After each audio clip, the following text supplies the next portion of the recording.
When I got married to Pastor K, I will still say it, beef me all you want. What's And when you marry your own, when you collect my, come and say your own. So I'm going to say it again. When I got married to Pastor K, what people. So when I met Pastor K, when we got married, I used to be very shy. I know a lot of people don't believe that now. I used to be very shy. I would die first and to stand on a stage like this in front of people. Why? What's happening? I would die first. So when we got married, I had this plan, right? I saw that this guy had great potential. He had the charisma, the looks, and the personality to be on TV, to drive whatever he wanted to do. He wanted to write books. I was willing to write those books. Just hide somewhere in the corner, write the books. He had a church that was thriving. I knew that if I brought in some extra excellence to it, that we would do better. I just had this huge plan that I was just going to stand behind him and be hidden away and be doing great things, I felt like I wanted to be like salt. You don't see salt, but when you put salt in food, you know that it has effect. So I came on board to be salt in his life. But along the line, Pastor K kept saying to me, "You're too powerful to stand behind me. I need you to stand beside me." I would say, "Oh, you people like love too much. That's your problem. Pay attention to what I'm teaching you." But there was something about the fact that he saw potential in me. He knew that if he put the right amount of love, guidance, grooming, training, that I would be a better version of myself. So I remember the first time Pastor K got me to preach. We're sitting in church. And so he had preached, then it used to be 2 services or 3 services, I can't remember, I think it was 3 services.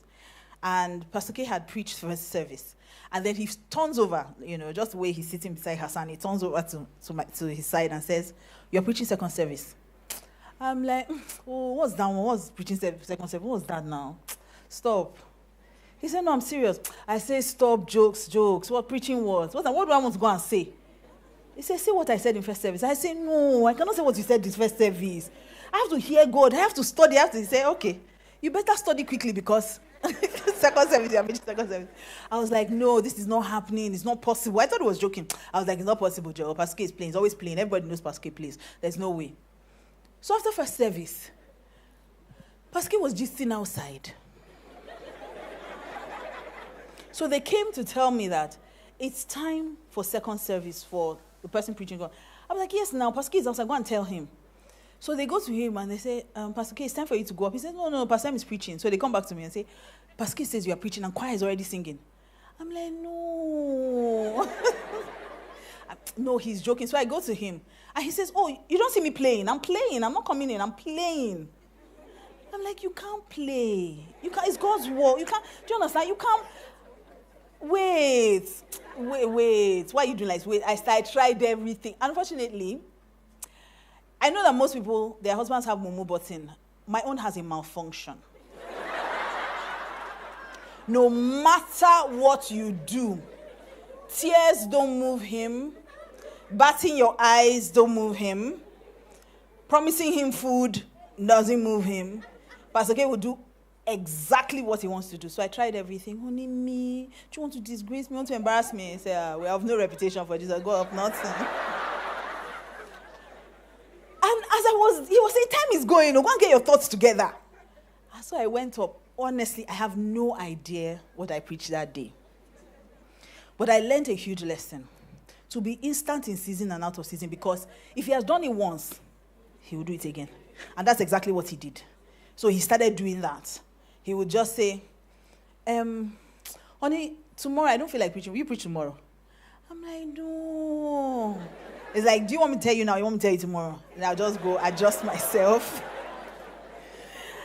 And because he put that much effort into, and I would finish preaching and he would come and tell me, "Oh, that was rubbish. Why didn't you add this? Why didn't you add?" I'm like, "You can't even encourage me." It's like, I'm not your cheerleader. I'm your coach. And at the time, it was painful. I'm not even going to lie. It was painful. I didn't feel like he was a good husband at the time. It was very annoying, always having to struggle with these things. In fact, even learning how to drive. Pastor dealt with me in this life. I learned how to drive, but I like to be driven. I don't know about the rest of you, but I just like this. Like, you guys know, right? I want to just sit down in the car and bring out a book and everybody's driving me around. I don't know. I mean, that princess life is just for me. God. So Pastor K realized that this girl, she wants to turn me to a driver and it's not going to happen in this marriage. So one midweek service, Wednesday evening, I got ready upstairs, taking my pretty time, make myself beautiful to be carried like a princess, painting my face, doing everything. Then I come downstairs and I don't see Pastor K. And I pick up my phone. I'm like, honey, where are you? It's time for service. He says, I'm already in church. Drive down. Guys, I didn't even know where the light was in the car. Do you understand? Because I used to drive in the afternoon, so I didn't even know where to turn on the light. So I prayed in tongues all the way, saying, the Lord is my light and my salvation. The Lord is my light and my salvation. I will not have an accident. And I got to church and I was so mad at him. I don't think I heard anything he preached. And he said to me, that has freed you now. And then he now signed me up for a training. Then we used to live in Festac and signed me up for a training in Ikeja. See, when you're driving Festac, those, at least you can just drive small, just go down the road. Express. Lagos Express is a different driving. First of all, there are no driving rules in Nigeria. We all know that. Then, all the way to Ikeja in the morning. So there's rush hour, everything. Pastor says, so how will you, and he'll be so innocent about it, so how will you get to school?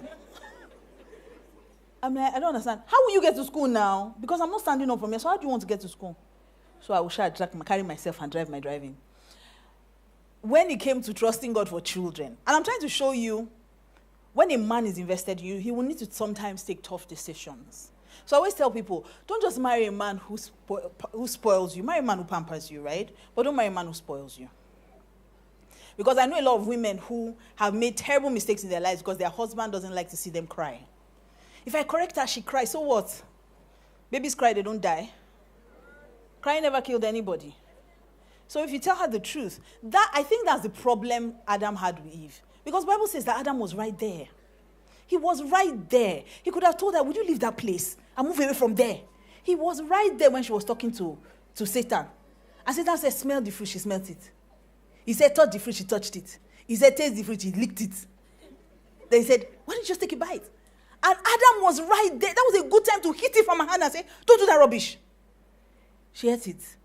And then maybe she said, I'm eating in Adam. Only me. So do you want only me to take the consequences? Take a bite now. Adibo. And Adam said, you know what? I really don't want her to cry. So he just takes, and as he's about to take a bite, she now pushes the whole thing in and he has an Adam's apple. Yes. That's my version. It's not in the Bible, but it's my version. We are all in this problem today because Adibu couldn't tell Eve to drop the fruit. It's so hot. You'd have been walking around naked today. But look what she did to all of us. Because Adibu didn't tell Eve to put down the fruit. Marry a man who's invested in you. Invested enough to tell you the truth. Invested enough to train you. Invested enough to pray for you. Yes. Because a lot of men don't pray for their wives.